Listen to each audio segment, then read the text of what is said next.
vous l'aurez remarqué comme nous, il y a comme une sorte d'escalade de la violence ces derniers temps, violence en interne avec ce qui se passe dans le nord-ouest et le sud-ouest, violence qui s'exporte même déjà si nous revenons sur les événements malheureux de samedi dernier à Genève en Suisse. Le président de la République et son épouse y séjournent.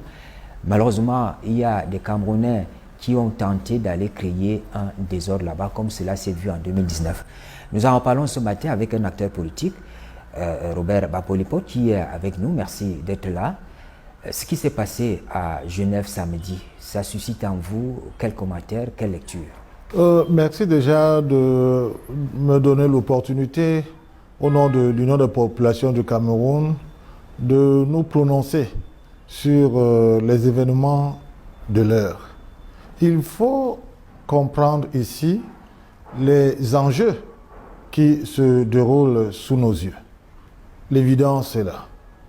La structuration de la contestation de l'élection présidentielle de 2018 qui a porté son Excellence Paul Biya au pouvoir de manière souveraine et légitime, cette contestation structurée fait qu'aujourd'hui, nous soyons face aux engagements de certains groupuscules qui, de manière ordonnée, utilisent la violence et la logique insurrectionnelle pour mettre entre parenthèses la souveraineté du peuple camerounais exprimée le 7 octobre 2018. Mais nous saluons ici la maturité et la solidité de nos institutions qui, face à ces situations, n'ont pas manqué de démontrer que le peuple camerounais ne s'est pas trompé au soir du 7 octobre 2018. Notre pays fait donc face à un plan de déstabilisation bien structuré depuis le mois de mai 2018, mais grâce à la finesse du président Paul Biya et même des acteurs politiques camerounais qui sont très attachés à l'expression de la souveraineté de notre peuple, grâce à cette détermination, le président Paul Biya a été candidat en 2018 et il a gagné les élections. Manifestation violente à la place des Nations à Genève, mais dans le nord-ouest et le sud-ouest, c'est des tueries. Quand ce ne sont pas des chefs traditionnels qui perdent leur vie, il y a des fonctionnaires de l'administration qui en meurent et les forces de défense qui laissent la vie également. On a bien le sentiment que le timing est respecté, c'est bien orchestré comme vous l'avez dit. Il faut le relever. Nous l'avions vraiment mis au devant de la scène bien avant même les élections présidentielles de 2018. Au niveau de l'Union des populations du Cameroun, nous voulons être clairs.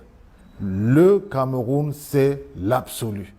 Et face à cette dimension absolue de notre pays, et surtout de l'expression de sa souveraineté, nous disons que le devoir revient aujourd'hui au chef de l'État de prendre l'ampleur de la situation et de tout faire pour que force revienne à la loi. Nous sommes en état de guerre. Rappelez-vous des déclarations du cardinal Toumi, du défunt cardinal Toumi, avant sa mort, lorsqu'il avait été enlevé par ses bandes. Il a reconnu que parmi les gens qui le détenaient, s'il y avait 10 personnes, 8 personnes ne parlaient pas la langue locale et que ce n'étaient vraiment pas les Camerounais. Il faudrait donc qu'on sache que notre territoire fait l'objet d'une attaque des groupes extérieurs sous la camisole d'un mouvement sécessionniste. Et au moment où l'intégrité territoriale du Cameroun est menacée, au moment où certains utilisent ce prétexte de gestion interne de nos complexités, il faut prendre l'ampleur de la situation et déclarer la guerre. Tel que vous le décrivez, vous avez bien le sentiment qu'on pourra s'en sortir un jour? L'option aujourd'hui pour solutionner ce qui se passe dans le nord-ouest et le sud-ouest, c'est de donner tous les moyens nécessaires aux forces de défense et de sécurité pour que la République l'emporte sur les velléités de partition de notre pays. Le Cameroun est une démocratie.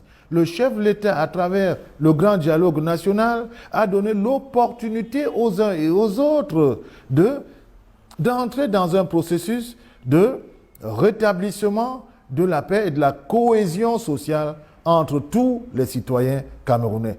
Face à ce refus d'accepter la main tendue de la République et la détermination à faire régner la terreur, seule la terreur régalienne doit l'emporter sur des mécanismes de déstabilisation de notre pays.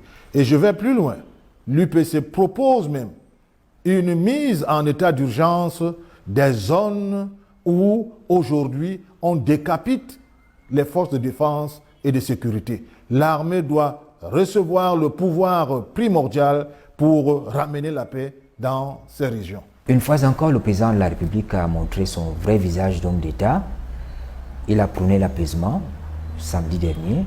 Il a dit pas d'affrontement de Camerounais à Genève comme cela s'est vu en 2019. Peut-être que ce message a été suivi parce qu'au fond, il n'y a pas eu d'affrontement. Mais en même temps, en acteur politique, c'est un message fort. Le chef de l'État a toujours été un homme de paix. Il n'a fait que confirmer son attachement primordial à la paix, au dialogue et à l'entente entre tous les fils et filles de cette nation. Mais face à cette volonté avérée du chef de l'État à construire et consolider la cohésion sociale dans notre pays, il y a des extrémistes et les anarchistes qui ne rêvent que d'une seule chose, acter le soulèvement populaire et prendre le pouvoir par la rue. Vous êtes quand même d'accord avec nous qu'il y a eu un concours de circonstances, hein? Le président a prôné l'apaisement, on l'a suivi dans ce sens-là, mais il faut reconnaître la valeur du refus des autorités helvétiques qui n'ont pas voulu de cette manifestation parce que, disait-elle, il y avait des indices de violence derrière ce qui se tramait. Cette attitude-là, ça a beaucoup aidé aussi. Le seul commentaire qu'on peut avoir ici, c'est que la Suisse a respecté le droit international des rapports entre les États souverains. Et le chef de l'État étant une institution qui incarne la souveraineté du peuple camerounais, il était normal que la Suisse prenne ses responsabilités et qu'elle sauvegarde les bonnes relations qu'il y a entre le Cameroun et ce pays ami. Et nous invitons également toutes les autres nations qui ont une coopération saine avec le Cameroun à ne pas permettre qu'à partir de leur territoire, les actions de déstabilisation de nos institutions prospèrent. Vous le dites sans mettre les gants, pour le cas du Nord-Ouest et du Sud-Ouest, il faut qu'on donne la pleine responsabilité à nos forces de défense pour pouvoir défendre justement l'intégrité territoriale. Vous pensez par exemple qu'il faut instituer un état d'urgence, mais quand on regarde dans l'ensemble les acteurs politiques camerounais, la scène politique nationale, on a bien l'impression que les uns et les autres, il faut vous limiter à dire oui, c'est l'affaire du président. Quand il y a une situation comme samedi dernier, on décrit un peu cette manière indolente de parler de la vie de la nation. Ça fait qu'on trouve qu'on n'est pas assez sérieux chez vous, les acteurs politiques. Le constat qu'on peut faire aujourd'hui, c'est quand même malheureux de voir que certains leaders de la classe politique camerounaise sont dans des calculs anodins qui n'ont rien à voir avec l'aspiration à un statut d'homme d'État.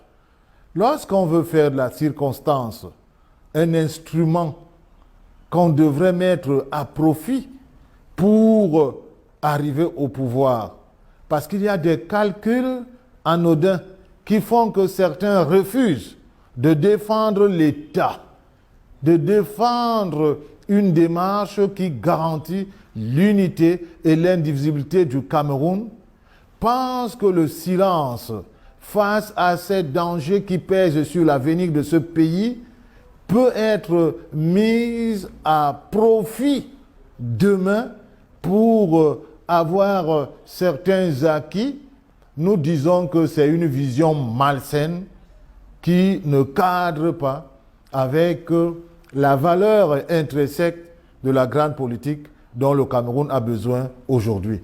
Il faut unir toutes nos forces pour sauvegarder l'unité, la souveraineté et l'intégrité de ce pays.